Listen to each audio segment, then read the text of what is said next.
Welcome to my top 10 list of the best cEDH combos. In this video we're not gonna be looking into any commander specific combo, rather looking at the great majority of combos that can be put into a great variations of different commanders. Things that are making combos quite strong are how easy it is to assemble it, how much mana it takes, consistency and speed, and also how tricky or easy it is to protect it. Number 10. Hermit Druid. If your deck doesn't contain any basic lands whatsoever, when this guy activates, you will put your entire deck into your graveyard, and from there you can assemble a different variations of wins. The big problem with this combo is that you have to put this into play and pass turn, unless you're able to give it haste somehow. That means the combo is quite open and for everyone to interact with. The chance of him surviving a turn cycle is usually rather low. And that's why it's on the number 10 on the list, but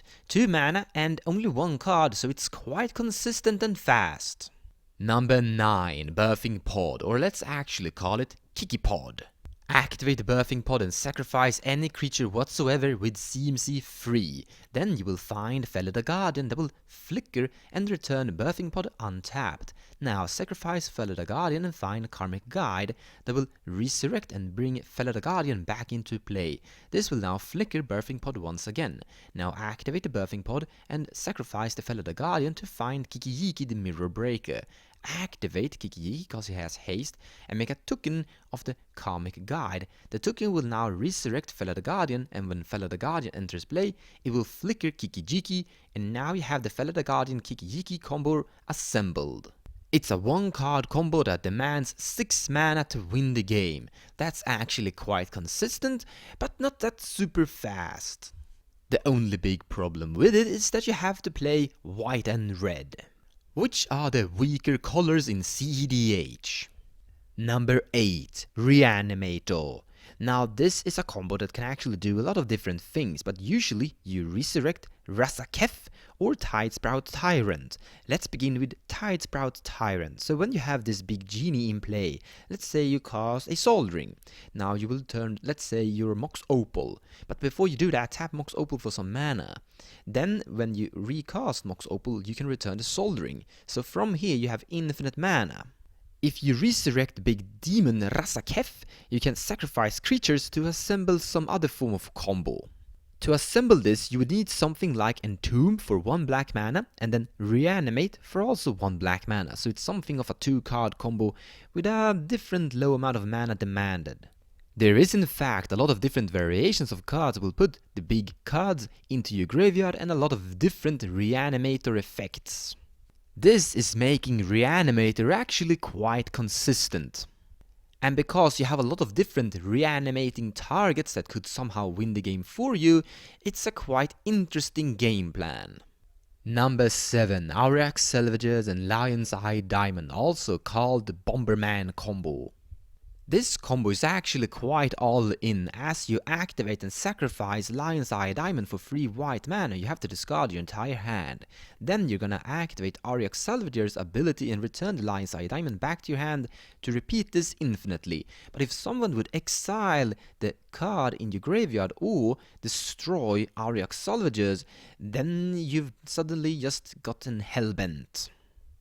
And that's why this is a combo you should be a little bit careful trying to go for. I recommend casting Silence before trying to win with it. Number 6, Doomsday. Just like the name of the card suggests, this is the end of the world. Or just the end of the game. This is gonna end the game for either you or everyone else. Because if this resolves and you don't win from that, then you're gonna die. Let's give an example. Shadow of Doubt. You can't search your library, and that means that you can only search your graveyard with Doomsday. Doomsday is actually a card, 1-card combo that will assemble another combo. Another card that could totally wreck you is Aven Mind Sensor. But if you're left unchecked, Doomsday is in fact a 1-card combo, or well, you have to crack the pile somehow. You have to draw a card to go through the 5 cards remaining to assemble your win con. Number 5, Food Chain. This is a 2-card combo where you have the enchantment food chain or one of the 3 creatures that can be cast from exile to gain infinite mana that can only be used to cast creature spells.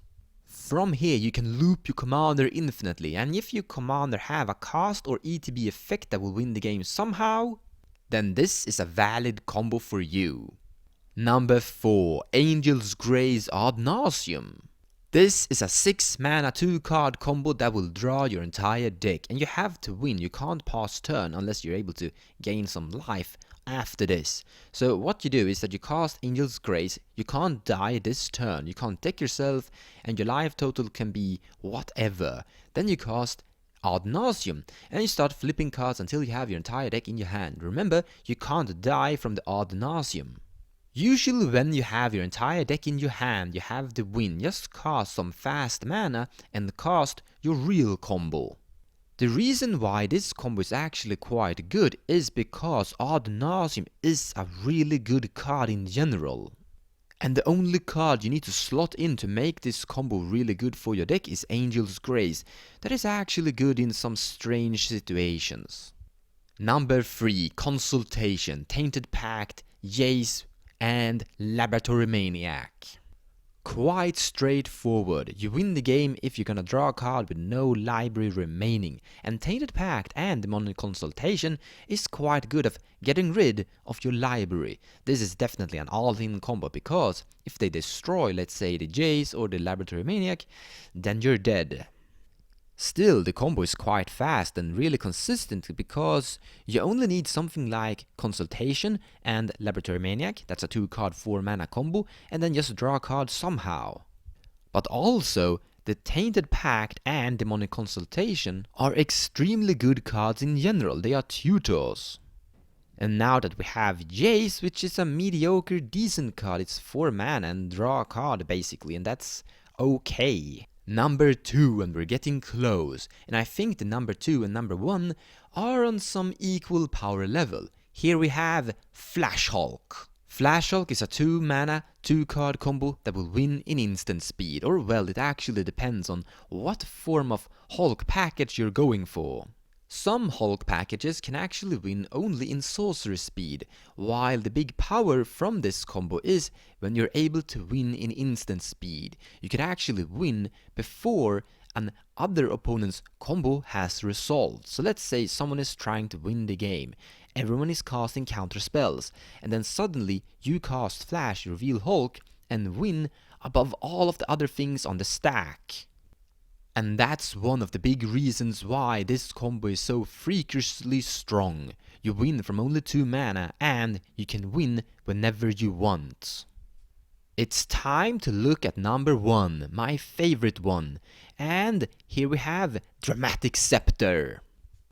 In my opinion, both Isochron Scepter and Dramatic Reversal are great cards on their own.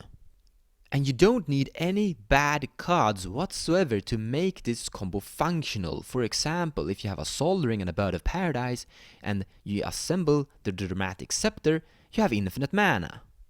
But one of the reasons why I actually think this combo is extremely good and something I want to include pretty much always is because don't be afraid to imprint something like an Abrupt Decay, Assassin's Trophy, or even a counterspell on the Isochron Scepter.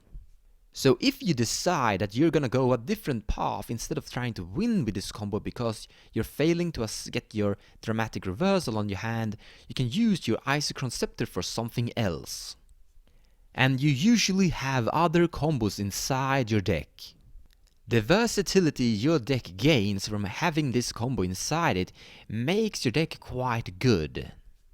And I always think it's good that your deck is capable of playing in different ways depending on the situation.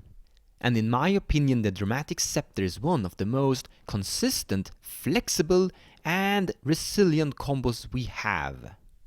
Thank you so much for watching, and I hope you enjoyed the video. If you like what I do and you wanna support me, consider sharing my videos or even checking out my Patreon page. Also, purchasing cards from the TCG Players website using the affiliate link down below will also help the channel grow. So a big thank you to all of you.